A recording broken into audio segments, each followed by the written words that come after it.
My childhood was not exactly what you'd call a fairy tale. My parents were always at each other's throats about something.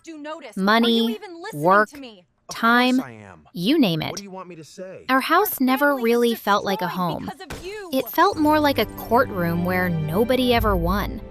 But when I started high school, something changed. I met Farah, and suddenly the world felt a little less heavy. We met on the very first day of 9th grade, and I remember it perfectly, because I remember everything. That's just how my brain works. I had just sat down in homeroom and arranged my pencils in order of sharpness, which is completely normal, by the way, when someone slid into the empty seat beside me. Hi, is this spot taken? She had kind eyes and paint stains on her fingers, and she was smiling at me like we had already been friends for years. And then she looked down at my desk. Wait, is that the Hound of the Baskervilles? I could have fainted. Nobody ever recognized a Sherlock Holmes novel on sight. You know Sherlock Holmes? Know him? I've read every single story. My mom thinks I'm a little obsessed. You have absolutely no idea how much I needed to hear that today. I'm Lucy, by the way. I'm Farah. Do you want to sit together at lunch? Something tells me we're gonna get along just fine. She was right. From that day forward, Farah and I were completely inseparable. Absolutely. She was warm and creative and patient in all the ways I was not. I was the one with the actual magnifying glass in her bag. Yes, an actual magnifying glass. And a wall in my bedroom covered in string and sticky notes connecting various neighborhood mysteries that nobody had asked me to solve. Farah thought it was endearing. Everyone else thought it was a little alarming. Lucy, did you seriously write a 12-page report on why our neighbor's garden gnome keeps moving? Farah, someone is moving it. The footprints are 3 centimeters apart, which indicates a short stride, which means… It's the wind, Lucy. Gnomes do not move in the wind. They move when someone moves them. That's elementary. Elementary? You've been waiting to say that all day, haven't you? Since breakfast, actually. She always laughed at that. And despite everything, despite my case files and my color-coded clue journals and my very strong opinions about the genius of Arthur Conan Doyle, Farah never once made me feel like I was too much. She was my person, my Watson, and I loved her for it. But then everything started to unravel, and it started at home. I came back from school one Tuesday afternoon and walked into absolute chaos.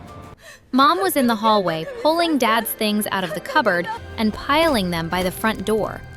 Dad was standing there looking pale and completely hollow, like someone had let all the air out of him. Tell her! Go on! Tell her what you've been doing! Please, not here. Not in front of Lucy. Why not? She is going to find out eventually. Lucy, your father has been running an illegal loan business out of his office for years, charging desperate people interest rates so high it should be criminal. Because it is criminal. People have lost their savings, their homes, their everything. Because of him. That's not. It wasn't supposed to. Get out! I want you out of this house tonight. I mean it. I just stood there in the hallway, holding my school bag, not moving. The word illegal kept bouncing around my head like something I couldn't catch. I didn't even cry. I just went upstairs, closed my door, and sat on the floor with my back against the bed for a very long time. Lucy, sweetheart, can I come in? I didn't answer, but she came in anyway and sat beside me on the floor, which is exactly what I needed, even though I didn't say it. I know this is a shock, darling. And I know it doesn't make any sense right now. But you and I are going to be absolutely fine.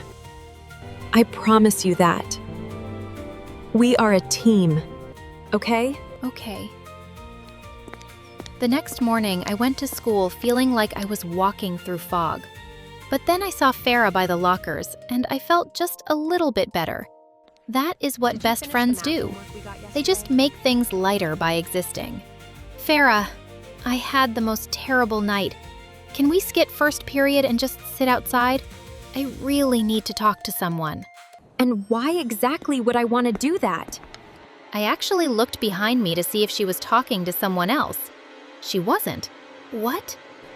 I don't have time for your drama, Lucy. I have things to do. Farah, wait. Did I do something wrong? Just tell me and we can sort it out. Oh my goodness. If I have to stand here and listen to you for one more second, I think I will lose my mind. I don't know how anyone puts up with you. You're exhausting and childish, and I am done. We are not friends anymore. Lucy, please do not speak to me again. She walked away, and I stood there by the lockers with my magnifying glass in my bag and my sticky note clue journal in my backpack, and absolutely nothing to say. I had never felt so small in my entire life. Did she always feel that way about me? This whole time? I tried to talk to her between classes. She looked straight through me. I tried again at lunch. She got up and moved tables. After 3 days of that, I stopped trying. And I spent my free periods in the school library reading Sherlock Holmes. At least the books never left. But then, one afternoon, I was walking to my next class when I spotted something on the floor near the lockers. A notebook, just lying there. Anyone else would have stepped over it, but I am not anyone else. I picked it up and opened it, and what I saw made my stomach drop completely. The entire notebook was filled with photographs of Farah. Farah walking to class. Farah in the art room. Farah leaving through the school gates. Farah at the bus stop. Page after page after page. Who does something like this? I was flipping through when I stopped on one particular page. There in the background of one photo, caught in the reflection of a shop window, was a boy from our class, Tommy, and he was holding a camera. I had noticed Tommy hanging around Farah for weeks, always nearby, always watching. I had tried to tell Farah there was something off about him, but she always dismissed me. And now, here was his reflection, in a photograph he took of her, without her knowing. This boy was dangerous, and I had to do something. So I went straight to the principal's office and told her everything. Lucy, I understand your concern. I really do. But I cannot take action against a student without solid proof. Tommy volunteers for the school's social media page. He photographs students all the time. This could be completely innocent. But I will ask the staff to keep an eye on things. Of course, nothing happened. So I did what any self-respecting amateur detective would do. I went home and spent the entire night going through Tommy's social media accounts with a fine-tooth comb. But it was a dead end. Clean as a whistle. Too clean, actually. Which, in my experience, means something is very wrong. The next morning, I walked into school and stopped dead. Farah was coming through the main doors with Tommy right beside her, and she looked completely different. Heavy eyeliner, a leather jacket, her hair pulled back in a way she never wore it. Farah, oh my goodness! What happened? Are you okay? Did someone… Back off. She doesn't want to talk to you. I was not talking to you. Farah, look at me. Something is wrong and I need you to tell me. She said she doesn't need you, so get out of our way. Farah still wouldn't look at me, so I reached into my bag and pulled out the notebook. Farah, look at this. This boy has been following you. taking photos of you without your knowledge. Look at this page. You can see him in the reflection. Right there in the background. What is wrong with you? I told you to leave me alone. I meant it. I know you did, but Farah, this is... I don't care about your detective obsession, okay? Tommy is my boyfriend. And you standing here embarrassing me in front of him is exactly why I don't want to be your friend anymore. Just stop. Farah walked off, but Tommy stayed, and he smiled at me in a way that made my skin crawl. Thanks for returning my notebook. Those are some of my favorite pictures of my girlfriend. I don't know what you've done to her, but she is not like this. That is not the real Farah. I haven't done anything. I just showed her a way to earn some fast money. That's all. What kind of money? What did you make her do? That evening, I made a decision. I was going to follow Tommy, because that is what you do when the evidence runs dry. You follow the suspect.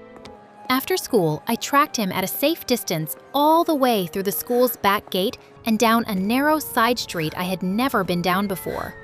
I hid behind a parked van and watched him lean against a wall and wait. And then they showed up. A group of older teenagers rolling in on scooters, one after another, each one looking more intimidating than the last. So, you all ready for tomorrow night? All set, boss. Got the scooter parked at Farah's place already? Just like you said. Perfect. I have been training Farah for 3 weeks. She can handle that route no problem. We are walking away with that prize money tomorrow. I can already feel it. And if she freezes up, she won't. I've made sure of that. Trust me. My heart was hammering. Farah. They were putting Farah in an illegal scooter race. She had no idea what she was really involved in. She thought she was just earning money. She had no idea these people were using her. I got out of there before anyone saw me and ran until I had to stop and catch my breath on a bench 2 streets away. I sat there for a long moment, just thinking.